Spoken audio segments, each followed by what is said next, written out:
सलाम, नमस्ते, सत श्री अकाल। मैं हूं रजा और आप देख रहे हैं दोस्तों रजाग्राफी। दोस्तों मामला बेहद खतरनाक है, खबर बहुत बड़ी है, भारत के लिए बहुत बड़ी खतरे की घंटी है। ध्यान से सुनिए, समझिए कि किस तरह से भारत के खिलाफ दुश्मन ने साजिश रच दी है। दोस्तों, मोदी सरकार और मोदी सरकार के चाहने वाले यानी बीजेपी के अंधभक्त इन लोगों ने देश का बेड़ा गर्क कर दिया है। पाकिस्तान और चीन को कामयाब करने वाले यही बीजेपी और अंधभक्त हैं, क्योंकि इन्होंने मेन मुद्दों से नज़र हटा के सिर्फ भारत के अंदर मुसलमानों के खिलाफ जहर घोला है। दोस्तों, 56 इंच और घर में घुस के मारने वाली बात कहने वाला इंसान जब सत्ता में आया तो चीन के साथ बैठकर ऐसा झूला झूला कि आज वो घुस घुस के मार रहा है और घुस कर तोड़फोड़ करके चला जाता है और 56 इंच वाला अपना विस्टा प्रोजेक्ट देखता रह जाता है। जी हाँ दोस्तों, अब आपको बता दूं सबसे बड़ी खबर। न जाने कितने सारे अब आपको अपडेट दे चुका हूं, लेकिन एक बड़ा अपडेट ये है जिसमें मैंने पहले ही कहा था कि चीन और पाकिस्तान एक हो जाएंगे और भारत के लिए मुश्किल हो जाएगी। थोड़ा सा बीजेपी को समझदारी से काम करना चाहिए और एकता पर ध्यान देना चाहिए। लेकिन बीजेपी की अगर बात हो और वहाँ पर एकता हो, ऐसा हो नहीं सकता, क्योंकि बीजेपी कायम ही नफरत की पायों पर है। दोस्तों, आपको बता दूं कि सबसे बड़ी खबर यह है कि एक खुफिया जानकारी और खुफिया रिपोर्ट के अनुसार ये बात सामने आ गई है, जिसको कई मीडिया संस्थानों ने अपडेट किया है और लाइव किया है, पब्लिश किया है, जिसपे ये बात क्लियर हो गई। हमने भी इसको वेरीफाई किया है, जिसमें ये पता चला है कि चीन की PLA आर्मी के अंदर पाकिस्तानी आर्मी मौजूद हैं, सीनियर लेवल के कमांडर्स भी मौजूद हैं। जी हाँ, इतना ही नहीं, इसी तरह से पाक आर्मी में चीन के कमांडर और सीनियर अधिकारी मौजूद हैं। दोनों देशों के बीच में एक बड़ा समझौता हुआ है, जो कि ऐसा समझौता है कि दुनिया में पहली बार ऐसा समझौता देखा गया है, जो कि भारत के लिए रामबाण हो सकता है। भारत के लिए बेहद खतरनाक ये बात है।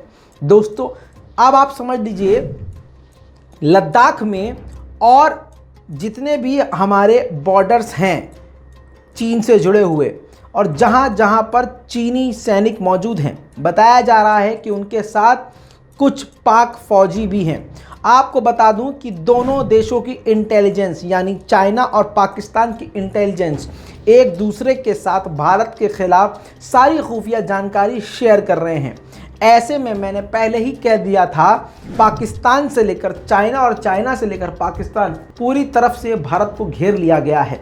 पाकिस्तान और चाइना दोनों मिलकर एक साथ एक ही रणनीति पर काम कर रहे हैं, लेकिन भाजपा सरकार आपको और हमको बेवकूफ़ बना रही थी और ये अंधभक्त गू खा के बेहोश एकदम शराबियों की तरफ पड़े थे। और यही लोग वो थे जो आपको भड़का रहे थे, बहका रहे थे और आज भी सिर्फ नफरत फैला रहे हैं। दोस्तों, अब जान लीजिए कि अब इन्होंने गोबर की समाधि तो ले ली है, लेकिन अब भारत मुसीबत में आ चुका है। भारत के विदेश मंत्री जयशंकर ने इस बात को एक्सेप्ट किया है और भारत के रक्षा मंत्रालय ने भी ये बात कह दी है सीधा सीधा कि चीन और पाकिस्तान मिलकर भारत के खिलाफ साजिश रच रहे हैं। और दोस्तों, दुश्मन करेगा क्या? जब आप हर बात का इल्ज़ाम पाकिस्तान पे डालोगे तो पाकिस्तान तो तुम्हारे खिलाफ बड़ा प्लान बनाएगा ही। ऐसे में तुम्हें सोच समझ के चलना चाहिए था। रिपोर्ट के अनुसार, जो कि दैनिक भास्कर में आया है, लद्दाख और तिब्बत में PLA की मदद पाकिस्तान की आर्मी कर रही है। दोस्तों, पाकिस्तान की आर्मी कोई लल्लू पंजू नहीं है, बहुत दिमाग वाली है और बहुत शातिर है।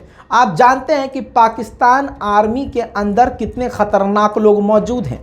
इतना ही नहीं दोस्तों, पाकिस्तान की मदद करने के लिए कई सारे संगठन भी मौजूद हैं जो कि भारत के खिलाफ एक्टिव हैं। ऐसे में आपको समझना चाहिए कि अब भारत कितनी बड़ी मुसीबत में फंस चुका है। हालांकि भारत ने ये कह दिया है पहले ही ऑफिशियल स्टेटमेंट जारी करके कि हम चीन से लड़ने के लिए तैयार हैं और चीन को यानी दुश्मन को हर तरह से जवाब देने के लिए तैयार हैं। इतना ही नहीं दोस्तों, पाकिस्तान ने जनरल रैंक के अफसरों को चीन भेज दिया है और बीजिंग में एम्बेसी के अंदर पाकिस्तानी आर्मी के कमांडर्स मौजूद हैं। इतना ही नहीं, CPEC की सुरक्षा के लिए सिर्फ पाकिस्तान के अंदर 15,000 से ज़्यादा पाक आर्मी को तैनात किया गया है। अब आप समझ लीजिए कि 15,000 आर्मियों को सिर्फ इसलिए तैनात किया गया है कि वो CPEC और चीन के नागरिकों की रक्षा पाकिस्तान के अंदर करे। इसी बात से समझ में आता है कि चाइना और पाकिस्तान के बीच में कितनी खतरनाक और ज़बरदस्त तरीके की केमिस्ट्री और बॉन्डिंग बन चुकी है। भारतीय रक्षा मंत्रालय ने अब इन सब पर प्रतिक्रिया देते हुए कहा है कि इस चाल पर, यानी दोनों देशों का एक दूसरे को मिलिट्री सपोर्ट देना और एक दूसरे की आर्मी के अंदर अपने अपने अधिकारियों को बैठाना, इस वाली चाल पर भारत की पैनी नज़र है। दोस्तों, एक बार फिर से आपको बता दूं कि चीन ने अपने हथियारों को और तो और सेना को बढ़ा लिया है।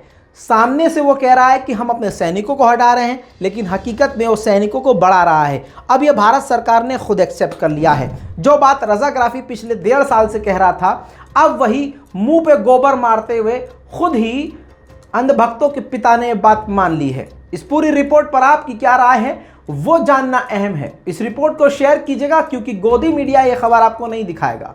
इसीलिए कहता हूं, गोदी मीडिया और मोदी के चाहने वाले अंधभक्त, जो मोदी जी के एकदम अंधभक्त हैं, एकदम भाजपा के पूरे अंधभक्त हैं, ऐसे बहुत सारे यूट्यूबर्स हैं, सोशल मीडिया इन्फ्लुएंसर हैं, जो कि नफरत फैलाते हैं, फर्जी खबर फैलाते हैं। कुछ भी हो जाए, बस पापा को बचाना है, ऐसा वो काम करते हैं। ऐसे लोगों से भी बच के रहिएगा। इस रिपोर्ट को शेयर कीजिए। मैं हूं रजा और आप देख रहे हैं रजाग्राफी। जय हिंद।